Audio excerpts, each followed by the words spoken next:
About 40 years ago, there were yeshiva bachrim that were not behaving as they should. And so they got involved in phone scams. If you don't know what a phone scam is, I probably wouldn't believe you. It was quite popular years ago where you made a prank phone call, a bogus call, and you scammed someone. They took it to an abhorrent, unconscionable level.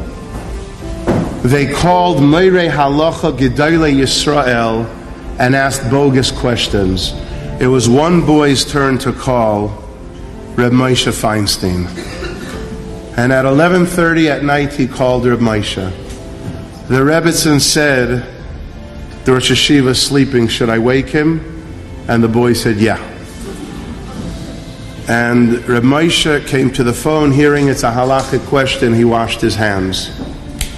He asked the boy nearly at midnight what the question was, and when it was asked to Reb Moshe Feinstein, it was obvious that it was a scam, a bogus question.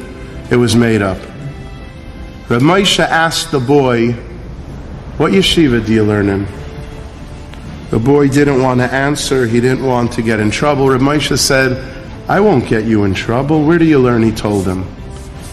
What Gemara are you learning? He told him. What daf? He told him. He said, let me ask you a kasha on Tosfos. And he did. He said to the boy, do you understand the kasha? And the boy said, no. Like it was a miracle he knew what Bubba he was learning. The patience of Reb Moshe was legend. Without a Gemara, past midnight, Maisa Shahaya Kachaya, he taught the boy on the phone who attempted a phone scam, Gemara, Rashi, Tosfos of a whole Amud, word by word, line by line, top to bottom, aleph to taf, soup to nuts. He asked the boy, do you understand it? And the boy said no.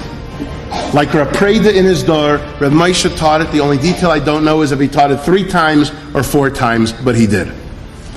After an hour, he asked the boy lovingly,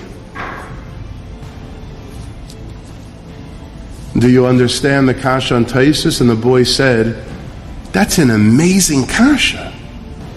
Rav Moshe said, tomorrow in yeshiva, when your Rebbe teaches Tosfos, ask him the kasha. Bahi Hayom, they're learning Tosfos.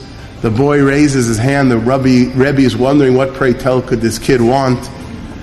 And he asks the kasha. The Rebbe says, that's incredible. Where'd you get that kasha from? He says, Reb Moshe Feinstein. The Rebbe mutchered on the kasha all week. Monday, Tuesday, Wednesday, Thursday. He comes in Thursday, beaming like a light bulb, and he says to the class, I worked on it all week, and I have an answer to the kasha that was asked. And he gave a scintillating answer. Thursday evening, the boy comes home from yeshiva, and he runs to his room, and he locks the door and cries. And his parents respectfully ask to be let in. They unlock the door, they walk in, and they see the boy is crying, Demoy Shalish. And they ask their son, the teenager, what happened? And all he could say through his tears were these words, Reb Moshe. Reb Moshe believed in me. Reb Moshe showed me love and validation and acknowledged me. Reb Moshe believed in me.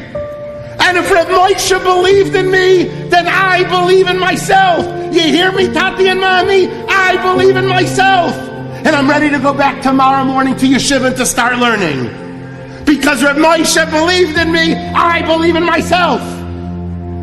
And the next morning he turned his life around and he went back to yeshiva. And obviously I wouldn't say his name today, but he's a choshev Maggid Shir in the Yeshiva Gedolim tri-state area. And if you would ask him why, you know what he would tell you? Because Reb Moshe, he believed in me. He believed in me. He believed in me. And if he believed in me, then I believe in myself.